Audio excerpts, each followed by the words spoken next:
கூப்பிட்டுருக்காருன்னு நினைக்கிறேன். ஒரு ராஜ்யசபா உறுப்பினர் வருவதற்கு 32 எம்எல்ஏக்கள் அவருக்கு ஓட்டு போடணும்.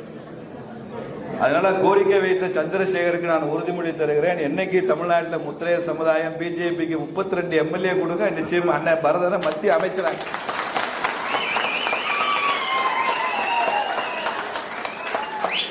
அவர் எம்பி பதவி தான் கேட்டாரு, நான் மத்திய அமைச்சராகவே ஆக்கலாம், ஆனா 32 எம்எல்ஏ நீங்க கொடுக்கணும்.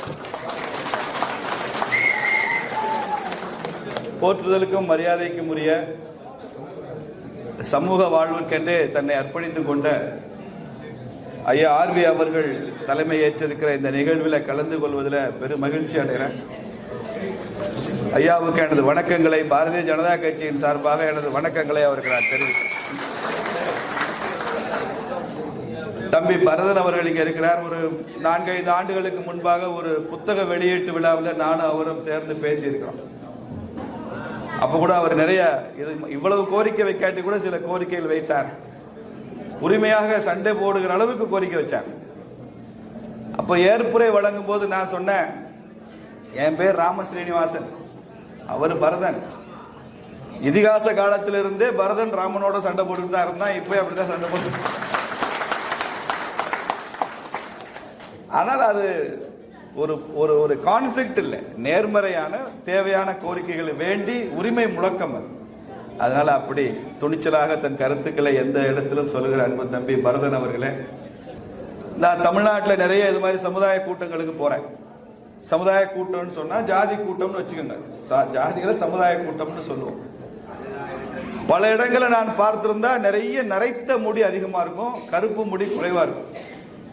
நான் இங்க பார்க்கிற நிறைய கருப்பு முடி நிறைய இருக்கு, நரைத்த முடி ரொம்ப குறையா இருக்கிறது. இளைஞர் கூட்டம் பல இடங்கள்ல தலைவருக்கு இளைஞரா இருப்பாரு, அந்த சமுதாய உறுப்பினர்கள் சங்கத்தில் இருக்கிற வயசானவங்களா இருப்பாங்க. இங்க தலைவர் ஐயா பெரியவரா இருக்கிறாரு, இருக்கிறவங்க எல்லாம் இளைஞர்களாக இருக்கிறார் என்றால் பெரியவர்களின் அனுபவத்தையும் அறிவையும் ஏற்றுக்கொள்கிற இளைஞர் கூட்டம் அதிகமாக இருக்கிற சமுதாயம் முத்திரையர் சமுதாயம் நடக்கிறது. அதனால அதற்கும் ஒரு சிறப்பு பாராட்டு. இன்றைக்கு எனக்கு பாராட்டு விழா நடத்தக்கூடாது. இங்க மாலை அணிவிக்கும் போதும் சரி, கையில செங்கோல் கொடுக்கும் போதும் சரி, என் மனதுக்குள் நான் பிரார்த்தனை செய்து கொண்டேன், இந்த பாராட்டிற்கு பொருத்தமான ஒருவர் டெல்லியில் இருக்கிறார், ஐயா பிரதமர் நரேந்திர மோடி அவர்களுக்கு தான் இந்த பாராட்டு. அதனால ஒரு சபை நாகரிகத்திற்காக, ஒரு சமுதாயத்தை மதிக்க வேண்டும் என்பதற்காக நான் அதை என் கழுத்தில் ஏற்றுக்கொண்டேனே தவிர மானசீகமாக அதை நான் பிரதமர் அவர்களுக்கு கொடுத்து விட்டேன் என்று இந்த கூட்டத்தில் நான் அறிவித்தேன். ஏன்னா அவர் இல்லைன்னா இந்த ஸ்டாம்ப் வந்திருக்காங்க. இதனுடைய பின்னணி சொல்லணும். நம் தேசம் விடுதலை அடைந்து 75 ஆண்டுகள் கழித்து 2022 அமிர்த கால் அப்படின்னு ஒரு சிறப்பு திட்டத்தை ஐயா நரேந்திர மோடி அறிவித்தார். அதனுடைய நோக்கம் என்னன்னா, இந்திய விடுதலைக்காகவும் இந்த தேசத்தின் பெருமைக்காகவும் மொழிகளுக்காகவும் தர்மத்தை காப்பாற்றவும் நிறைய பேர் அர்ப்பணிப்பு மனப்பான்மையுடன் நமது தேசத்தில் பணியாற்றி இருக்கிறாங்க. அதுல யாரோ சிலரைத்தான் நமக்கு தெரிகிறது. குறிப்பாக இந்த தேசத்தை ஒரு 17 வருஷம் ஜவஹர்லால் நேரு, இன்னொரு 17 வருஷம் இந்திரா காந்தி அம்மா, அதுக்கப்புறம் ஒரு 5 ஆண்டுகள் ராஜீவ் காந்தி, இப்படி ஒரு குடும்பம் மாத்திரமே 39 வருஷம் ஆட்சி செய்ததுனால எல்லாமே ஒரு குடும்ப மயம் ஆகியிருக்கு. நம்ம நாட்டில் ஒரு 1000 மத்திய அரசினுடைய நிறுவனங்கள் இருந்தா ஒரு 700-800 நிறுவனங்கள் இந்த 3 பேர்ல தான் இருக்கும். விதவிதமான அஞ்சல் தலைகள், ஒரு 100 அஞ்சல் தலைகள் வந்திருந்தா ஒரு 50-60 அஞ்சல் தலைகள் இவங்க படம் தான் போட்டிருக்கும். இப்படி எல்லாமே ஒரு குடும்ப மயமாகி இருக்கும் போது சாதாரண மக்கள், சமுதாயத்தை சார்ந்தவர்கள், தேசத்திற்கு தொண்டு செய்தவர்கள், உயிர் கொடுத்தவர்கள், தியாகம் செய்தவர்கள், இவர்களை எல்லாம் அங்கீகரிக்க முடியாமல் போயிருக்கிறது 75 ஆண்டு காலத்தில். அதை நாம் தேடி தேடி அங்கீகரிக்கணும் என்று முதல்ல சொன்னவர் பிரதமர் நரேந்திர மோடி தான். முதல் பாராட்டு அவர்கள். அந்த எண்ணம் இல்லைன்னா நடக்காது. நான் கூட மதுரை கூட்டத்தில் சொன்னேன், பேரரசர் ஆட்சி புரிந்து முடிந்து 1300 வருஷம் ஆச்சுன்னு நினைக்கிறேன். சந்திரசேகர் என்னை விட சரியா சொல்லுவார். 1300 வருஷம். 1300 வருஷமா அஞ்சல் தலை, இந்த சுதந்திரம் அடைஞ்சு 75 வருஷமா ஏன் அஞ்சல் தலை வெளியிடவில்லை என்றால் சில பேருடைய ஆன்மா காத்திருக்கும். தமிழ்ல ஒரு வார்த்தை சொல்லுவாங்க, கற்றாரே கற்றாரே காமுறுவர் அப்படின்னு. படிச்சவங்களுக்கு படிச்சவனை தான் பிடிக்கும்னு அர்த்தம். அது மாதிரி பேரரசர் பெரும்பிடுகு முத்திரையர் அவர் தர்மம் காத்தவர், அறவழியில் ஆட்சி செய்தவர். அவருக்கான அஞ்சல் தலையும் அறவழியில் ஆட்சி செய்கிற நரேந்திர மோடி வெளியிட வேண்டும் என்பதற்காகத்தான் அவர் ஆன்மா காத்திருக்கிறது என்று. வேற யாராவது இதுக்கு முன்னால் வந்து வெளியிட்டு இருந்தாருன்னா அவரது ஆசீர்வாதம் கிடைத்திருக்காது என்று நான் நினைக்கிறேன். அதனாலதான் இவ்வளவு வருஷம் அது காத்திருந்திருக்கு. பல சமயம் வரலாறு காத்திருக்கும், பல சமயம் வரலாறு எழுந்து நின்று அடிக்கும், பல சமயம் வரலாறு தூங்கும். ஆனால் இப்போது வரலாறு பாரத நாடு முழுக்க எழுந்து நின்று கம்பீரமாக நிற்கிற ஒரு காலகட்டத்தில் நாம் இருக்கிறோம். அந்த நிற்க செய்தவர் நரேந்திர மோடி என்பதில் நமக்கு பெருமை. பேரரசர் பெரும்பிடுகு முத்திரையரை பற்றி மத்திய அரசுக்கு ஐயா மோடி அவர்கள் கவனத்திற்கு நாங்க தான் கொண்டு போனோம். இதற்காக மனு செய்தவர் சந்திரசேகர் தான். அதற்கு முன்னாலேயும் சில பேர் மனு போட்டிருக்கிறாங்க. ஆனா பெருசா மூவ் ஆகல. இந்த ஜனநாயகத்தில் ஒரு சின்ன டெக்னிக் இருக்கு. இப்போ இவ்வளவு பெரிய ஹால் இருக்கு, எல்லா பக்கமும் ஜன்னல் இருக்கு, கதவு இருக்குன்னா இந்த கதவை வந்து திறக்கிறதுக்கு வாட்ச்மேன் வந்து திறக்கிறதுக்கு குறிப்பிட்ட ஒரு இடத்துல வந்து அந்த இடத்துல கதவை தட்டினா தான் வாட்ச்மேன் திறப்பார். நீங்க ஜன்னலை தட்டிக்கிட்டு இருந்தா, பின்பக்க கதவை தட்டிக்கிட்டு இருந்தா திறக்க மாட்டார். அது மாதிரி ஏதோ ஒரு இடத்துல சரியாக அதை அணுகிட்டு அது சுலபமாக நடந்திருக்கும். இதற்கென்று இந்த அஞ்சல் தலை வெளியேற வேண்டும் என்று இதற்கு முன்னாலும் நிறைய முயற்சி செஞ்சிருக்கிறாங்க. அவங்களுக்கு எல்லாம் இந்த அவையின் சார்பாக நமது பாராட்டுகளையும் வணக்கங்களையும் தெரிவிக்கிறோம். உரிய மரியாதையுடன் அவருக்கு நாம் வணங்குவோம். ஆனாலும் சந்திரசேகர் அவர்கள் இதை எடுத்து கொடுத்தது மாத்திரமல்லாமல் இதற்காக மத்திய அரசாங்கம் கேட்ட தரவுகளை எல்லாம் திரட்டி வச்சிருந்தார். அவர் என்னை பார்த்து இதை நீங்கள் செய்தர வேண்டும் என்று சொன்ன போது எனக்கு நினைவுக்கு வந்த முதல் அமைச்சர் உங்கள் மாவட்டத்தை சார்ந்தவர், உங்கள் திருச்சியை சார்ந்தவர், மரியாதைக்குரிய மாண்புமிகு நிர்மலா சீதாராமன் அவர்கள் தான் என் நினைவுக்கு வந்தாங்க. ஏன்னா இன்னைக்கு இருக்கிற மத்திய அமைச்சர்கள்ல, மத்திய அமைச்சரவையில பெரும்பிடுகு முத்திரையர்னு பெயர் சொன்னாலே வேறு எதுவும் சொல்லாமலே முழுவதுமாக புரிந்து கொள்ளக்கூடிய ஒரே அமைச்சர் இன்னைக்கு டெல்லியில அவங்க தான் இருக்காங்க. அதனால அவர்களிடம் சென்றேன். மேடம், இந்த மாதிரி ஒரு கோரிக்கை இருக்கு சமுதாயத்திற்கு, ஒரு அஞ்சல் தலை வெளியிடணும். நீங்களே தெரியும், கேள்விப்பட்டிருப்பீங்க, நீங்களே திருச்சியில தான் படிச்சீங்க, பேரரசு. ஓ, நல்லா தெரியுமா, அவரை பத்தி எனக்கே அறிமுகப்படுத்தணும், அவரை பத்தி நிறைய தெரிஞ்சு வச்சிருக்கேன், நாம அவருக்கு அஞ்சல் தலை வெளியிடணும், இதை உடனே செய்யலாம் என்று. ஆச்சரியம் என்னன்னா, என் கண்ணு முன்னாலேயே அந்த துறை, அஞ்சல் துறையினுடைய அந்த ஐஏஎஸ் ஆபீசர் எல்லாம் கூப்பிட்டு இந்த மாதிரி ஒரு கோரிக்கையோடு வந்திருக்காங்க, நானே ரெஃபர் பண்ணி ரெக்கமெண்ட் பண்ணி அனுப்புறேன், இது மிக விரைவில் இது வருவதற்கு ஏற்பாடு செய்யுங்கள் என் முன்னாலே கட்டளையிட்டு என் முன்னாலே கையெழுத்திட்டு அனுப்பிச்சாங்கிறதா முதல் கட்ட வெற்றியே நமக்கு.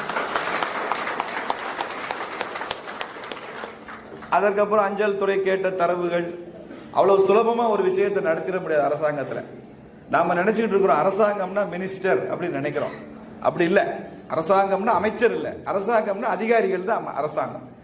அதனால நீங்க அமைச்சரை புரிய வச்சு கன்வின்ஸ் பண்றது ஈஸி, அதிகாரிகளை புரிய வைக்கிறது ரொம்ப சிரமம். அவ்வளவு தரவுகள் கொடுக்கணும். ஏன்னா ஒரு பெரிய 140 கோடி மக்களை கொண்ட ஒரு அரசாங்கம் ஒரு பேரரசரை அங்கீகரித்து அவருக்கு அஞ்சல் தலை வெளியிடுகிறது என்றால் அவர்களுக்கு அதற்கான ஆவணங்கள் தேவை. அவற்றையெல்லாம் சளைக்காமல் தொடர்ந்து அந்த ஆவணங்களை எல்லாம் அனுப்பிச்சு என்னென்னலாம் சிறப்புகள் இருக்குன்னு சொல்லி பல தமிழ்ல இருக்கிற பல ஆவணங்களை ஆங்கிலத்தில் அனுப்பிச்சவர்லாம் நமது பேராசிரியர் சந்திரசேகர் தான். அவரை நீங்கள் பாராட்டி தான் ஆகணும். அவர் உங்க சமுதாயமா சேர்ந்தவர் வந்தால் நீங்க அவரை பாராட்டி தான். அவர் தான் அதை செய்தார். அஞ்சல் தலை வந்துருச்சு. இது ஆக்சுவலா இது 3 மாசத்துக்கு முன்னாலே நம்ம இந்த அஞ்சல் தலையை வெளியிட்டு இருக்கணும். ஆனால் எங்களுக்கெல்லாம் ஒரு சின்ன ஆசை வந்துருச்சு. என்ன ஆசைன்னா, இவ்வளவு சிறப்பா அஞ்சல் தலை எல்லாம் வந்திருக்கு, இதை வெளியிடுறது பிரதமரே வெளியிட்டால் சிறப்பா இருக்கும் அப்படின்னு சமூக பிரதிநிதிகள்லாம் வந்து என்கிட்ட பேசினாங்க. எனக்கு அந்த ஆசை தான், பிரதமரே வெளியிடணும். அப்புறம் அவங்க ஆசையை இன்னும் கொஞ்சம் கூட்டணும், தமிழ்நாட்டில் வந்து பிரதமர் வெளியிடணும் அப்படின்னு யோசிச்சோம். அதனால பிரதமர் அலுவலகத்தை தொடர்பு கொண்டோம், அவங்களுக்கு கடிதம் எழுதணும். அங்கிருந்து எங்களுக்கு நிறைய விவரங்கள் கேட்டு வந்தது, அதுக்கு திரும்ப அனுப்பிச்சோம். அப்படி பிரதமர் அலுவலகத்திலிருந்து நாங்களும் அவங்களும் பேசிக்கிட்டு இருக்கும் போதே தான் அவங்க வந்து தமிழ்நாட்டினுடைய அமைச்சருக்கும் இதை பத்தி உங்களுக்கு கருத்து இருக்கா அப்படின்னு சொல்லி கேட்டு அனுப்பிச்சாங்க. தமிழ்நாட்டினுடைய பிற்படுத்தப்பட்டோர் நலத்துறை அமைச்சர் நினைக்கிறேன், அவங்களுக்கும் அந்த கருத்தை அனுப்பிச்சாங்க. அதை வைத்துக் கொண்டுதான் அவங்க நாங்க தான் கேட்டோம்னு எல்லாம் சொல்ல ஆரம்பிச்சாங்க. நான் ரொம்ப பேசின அரசியல் ஆயிடும், இந்த அவையில அரசியல் வேண்டாம், எனக்கு அரசியல் பேசுறதுக்கு 1000 மேடை இருக்கு, அது முத்திரை சங்கத்திலே வந்து அரசியல் பேச வேண்டாம் என்பதற்காக நான் அரசியல் பேச மாட்டேன். அப்போ பிரதமருக்கு நேரம் இல்லை, ஜனவரியில வைக்கலாம், பிப்ரவரியில் வைக்கலாம் என்று எங்களுக்கு தகவல் சொன்னாங்க. பட் நாங்க கொஞ்சம் ஆசையும் பட்டோம், அவசரமும் பட்டோம் என்பதனால நல்ல வேளை அப்போ ஒரு நல்ல விஷயம் நடந்தது. ஒரு தமிழர் இந்தியாவின் துணை குடியரசுத் தலைவராக வந்து விட்டார் அந்த நேரத்தில். பாருங்க, பேரரசருக்கு அஞ்சல் தலை வெளியிடுறதுக்கு இன்னொருத்தர் துணை குடியரசுத் தலைவரே வர வேண்டும் என்று இருக்கு. இதுவரைக்கும் இந்திய அரசியல் வரலாற்றில் ஆயிரக்கணக்கான அஞ்சல் தலைகள் வெளியிடப்பட்டிருக்கிறது நண்பர்களே. ஒரு வைஸ் பிரசிடென்ட் வெளியிட்ட முதல் அஞ்சல் தலை பேரரசருடைய தலை, துணை குடியரசுத் தலைவரே. இல்லைன்னா இது ஆபீசர்ஸ் உட்கார்ந்து திருச்சி ஹெட் போஸ்ட் ஆபீஸ்ல வெளியிட்டு போவாங்க. இதுதான் நடக்கும். இதற்கு முன்னால் அப்படிதான் நடந்திருக்கு பல பேருக்கு. பேரரசருக்கு தான் டெல்லியில துணை குடியரசுத் தலைவருடைய வீட்டில் இங்கிருந்து சமூகத்தின் பிரதிநிதிகள் 100 பேர் போய் அவர் அதை வெளியிட்டிருக்கிறார் என்றால் ஒரு தமிழர் டெல்லியில் அமர்ந்திருந்தால் என்ன நடக்கும் என்பதற்கு இது உதாரணம். அன்றைக்கே பிரதமர் இந்த அஞ்சல் தலைக்கு அவர் அதை வாழ்த்தி அவர் ட்வீட் போட்டிருக்கிறார், எக்ஸலத்தில் பதிவு செய்திருக்கிறார். அன்றைக்கு நிர்மலா சீதாராமன் அம்மா அங்கே இருந்திருக்கிறாங்க, அமைச்சர் எல் முருகன் ஐயா அங்கே இருந்திருக்கிறார். அவர் தான் இந்த நிகழ்ச்சி நடத்துறதுக்கான கோஆர்டினேஷன்லாம் அவர் தான் செய்தார். மத்திய அரசாங்கத்தை சந்தித்து துணை குடியரசுத் தலைவரை நேரில் டெல்லியில் பார்த்து இந்த அஞ்சல் தலையை வெளியிட வேண்டும் என்று அவரிடம் கேட்டுக்கொண்டு இதை தொடர்ந்து அதை ஃபாலோ பண்ணி இதெல்லாம் நடத்தி கொடுத்த நாயகர் தான் மாநில தலைவர் நயினார் நாகேந்திரன் அவர்கள். அவர் இதில் மிகப்பெரிய அக்கறை காட்டியிருக்கிறார். இப்படி எல்லாரும் சேர்ந்து தான் இதை செய்தோம். அவங்கெல்லாம் இங்கே வர முடியாத காரணத்தினால மேடம் வர முடியாது, பிரதமர் வர முடியாது, ஐயா சிபி ராதாகிருஷ்ணன் அவர்கள் இங்கே வர முடியாது, எல்முருகன் அவர்கள் டெல்லியில் இருக்கிறதுனால எனக்கு ஒரு சாக்கு அதிர்ஷ்டம் அடிச்சு போச்சு, நீங்களாம் சேர்ந்து என்னைய பாராட்டுற மாதிரி ஆகி போச்சே தவிர இதனுடைய உண்மையான கதாநாயகர்கள் நிறைய இருக்கிறாங்க. நான் ஒரு சின்னதாக ஒரு வேலை செஞ்சு தொடர்பு கொண்டு நடத்தி கொடுத்து அரசாங்கத்திற்கும் சமூகத்திற்கும் ஒரு பாலமாக இருக்கிற ஒரு வாய்ப்பு எனக்கு கிடைச்சது என்பதுதான் இதுல எனக்கு சிறப்பான.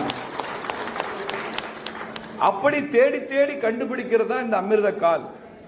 இந்த அமிர்த கால் தர்மத்தை காத்த ஒரு மன்னன். அதுவரைக்கும் தமிழ் என்பது ஓலைச்சுவடிகள்ல மட்டும்தான் இருந்தது. ஓலைச்சுவடியில் இருந்த தமிழை அது காலத்தில் அழிஞ்சிரும். கரையான் சாப்பிட்டா ஓலைச்சுவடி அழிஞ்சு போகும். அப்படிதான் நிறைய தமிழ் இலக்கியங்கள் அழிந்து விட்டனன்னு சொல்றாங்க. தேடி தேடி பதிப்பித்தார் ஊவே சாமிநாத ஐயர். கரையானுக்கும் அவருக்கு தான் போட்டி நடக்குமா. ஒரு ஓலைச்சுவடியை கரையான் அரித்து தின்பதற்கு முன்னால ஊவே சாமிநாத ஐயர் விரைந்து ஓடி வயதான காலத்திலும் அதை எடுத்து புத்தகமாக பதிப்பிப்பார்னு சொல்லுவாங்க. அப்படி ஓலைச்சுவடிகளில் காத்து வைக்க முடியாத காலத்துல புதிதாக ஒரு தொழில்நுட்பத்தை கற்றுக்கொண்டு ஓலைச்சுவடிகளில் இருந்த தமிழை கல்வெட்டுகளில் மாற்றியவர் பேரரசர் பெரும்பிடுகு. கல்வெட்டு தமிழ் வர ஆரம்பிச்சது அவருடைய காலத்துல தான். சேர சோழ பாண்டியர்களுக்கும் முந்தைய காலகட்டத்தை சார்ந்தவர். மத்திய அரசாங்கம், நரேந்திர மோடி அரசாங்கம் பக்கத்தில் இருக்கிற திருவாரூர்ல ஒரு பல்கலைக்கழகம் இருக்கு. அது மத்திய பல்கலைக்கழகம். இங்க உங்க ஊர்ல இருக்கிற பாரதிதாசன் யூனிவர்சிட்டி மாநில அரசாங்கம் நடத்துற பல்கலைக்கழகம். அது மத்திய அரசாங்கம் நடத்துகிற பல்கலைக்கழகம்.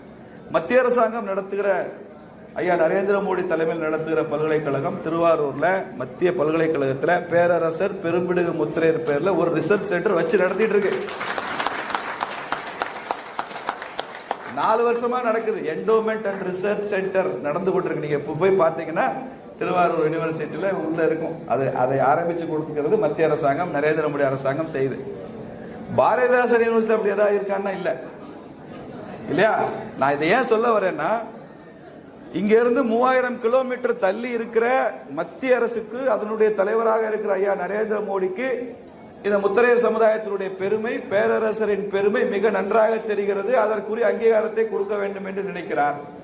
நமக்கு பக்கத்துல சந்திரசேகர் ஒன்னா சொன்னார், டெல்லியில் சிலை வைக்க வேண்டும் கேட்டாரு. நான் தான் தம்பி பரதன் கேட்டேன், சென்னையில சிலை இருக்கான்னு கேட்டேன். இல்லைன்னாரு. டெல்லியில் உள்ள ஒரு சாலைக்கு பேரரசர் பேர் வைக்க வேண்டும் என்று சொன்னார். நான் கேட்டேன், சென்னையில் ஏதாவது ஒரு சாலைக்கு வச்சிருக்கீங்களான்னு. இல்லைன்னாரு.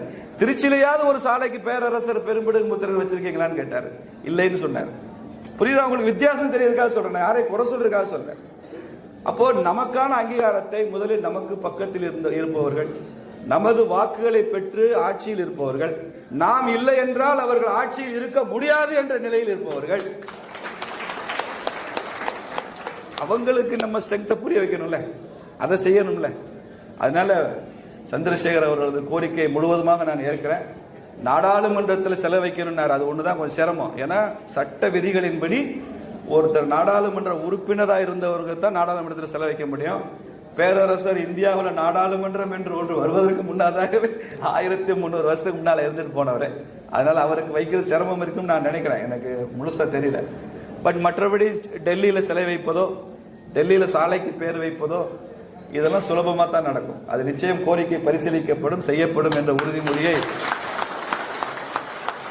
இந்த இடத்துல சொல்றேன். சந்திரசேகர் சொல்லாத ஒரு விஷயத்தையும் சொல்றேன். சந்திரசேகர் சொல்லாத ஒரு விஷயத்தையும் சொல்றேன். எல்லாமே டெல்லியில தான் வைக்கணும் தான் சொன்னாரு. இவர் ஏதோ நினைச்சிட்டாரு பிஜேபி தமிழ்நாட்டில் ஆட்சிக்கே வராது, எப்பயுமே டெல்லியில தான் ஆட்சிக்கு இருக்கும்னா, தமிழ்நாட்டிலும் பாரதிய ஜனதா கட்சி ஆட்சிக்கு வரும். முத்தரையர் சமுதாயத்தின் ஆதரவிலும் ஆசியிலும் அந்த ஆட்சி நடக்கும். அப்படி வரும்போது சென்னையிலும் முத்திர பேரரசருக்கு சிலை வைக்கப்படும், சென்னையில் உள்ள பிரதான சாலைக்கும் பேரரசர் பெயர் சூட்டப்படும்.